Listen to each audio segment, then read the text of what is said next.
4 games they played in the regular year, split 2-2, and the fall away by Geracek, and it's 4-2 in favor. Between these two guys, Deron, as we all know, is so strong and athletic.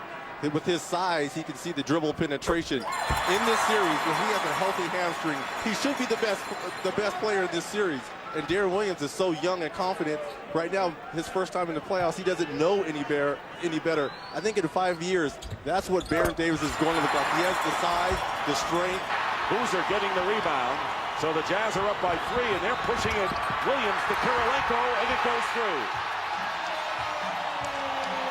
And let's run our offense. Right here, he's late.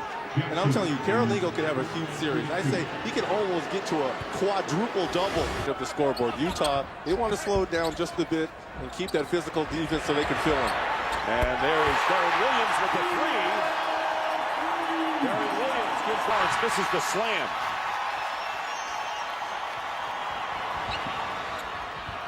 Boozer, Jackson tried to overplay, and Boozer burned Jack's crowd. Not used to this kind of style, is loving the kind of basketball they're seeing right here. Okoro with his second 3. And a 9-point lead. Golden State Warriors come. He had to really bang up. He's got Baron Davis on the post. Now, and then on the transition right here, he just spots up. So this is going to be a real freewheeling series for Mehmet Okoro. Not a lot of banging to Coach Nelson and his small ball. And that's what he said he would do. We'd have to see how the game would start as Deron Williams hits his second 3 of the game. Okoro and Williams each with 2 threes. This can beat you. Has scored all of his 9 points here in the second quarter, and the basket and the foul, and a chance for Deron Williams to complete a 3-point. Impressive. In the first round, just in his second year, we talked about the Utah Jazz did not have big scoring opportunities in the first round. 3-on-2 opportunity here for Utah, looking to tie the game, and Harpring does. So we're even at 54 with under 4 minutes to go in the first half. With the ball.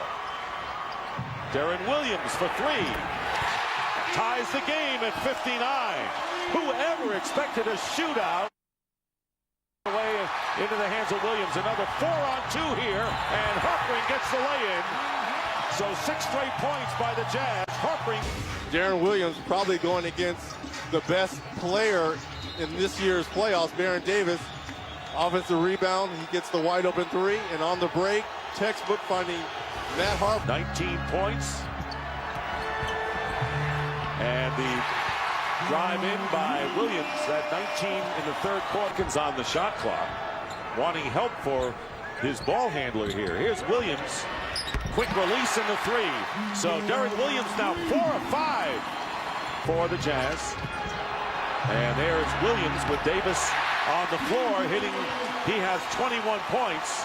To the Golden State Warriors' hands. And Jackson pushes Boozer, and nothing called right in front of Monty McCutcheon.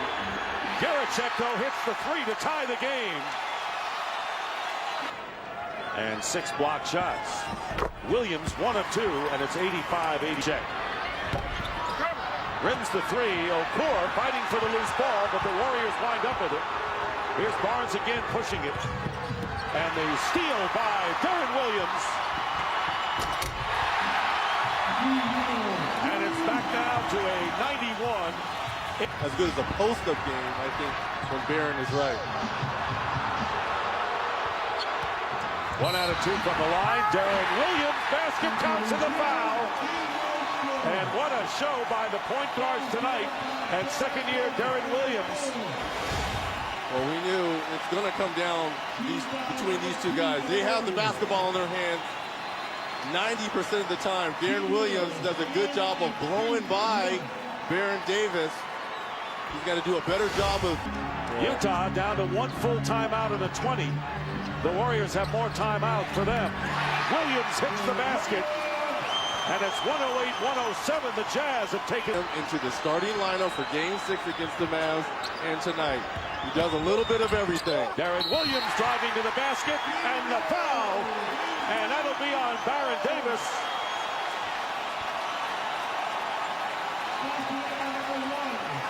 Stephen Jackson, not Davis. Jackson gets called for the foul, and 5 on Jackson with 1:14 to go. Well, you got to be able to attack the paint and have players attack the paint. Deron Williams doing a good job there. Stephen Jackson. Threes. And now Williams trying to give the Jazz a 2-point lead. 112 to 110. And going in strong. Misses the layup, and the game is going to end. And the Utah Jazz survive.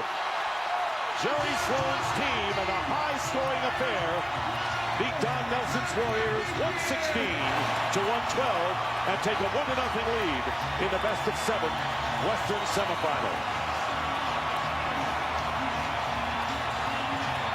Well, as we said at the top of the show, Baron Davis, Deron Williams, the two headliners of the Snakes of both teams are going to have big series. They didn't disappoint tonight. All right, right now let's go over to Pam Oliver, who's with Deron Williams. Yeah, Deron, talk about don't blink in this situation. How was the Jazz able to maintain that composure down the stretch? I don't know. You know, we've grown a lot over the last series with Houston. We learned a lot about ourselves that we can stay in there and fight with anybody in this league, and that's what we did tonight. Young team, sure. How have you guys grown up in these playoffs? Like I said, we've showed a lot of composure.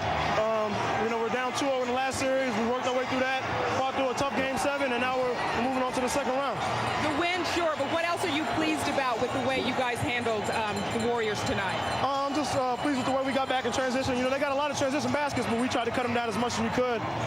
You know, they're a quick team. They go small, and I thought we did a pretty good job on them, keeping them out the lane. Nice job. Appreciate it. Let's go over to Dick Stockton. And Deron Williams with 31 points, 8 assists, but Carlos Boozer with 20 rebounds had the go-ahead basket with 17 seconds left.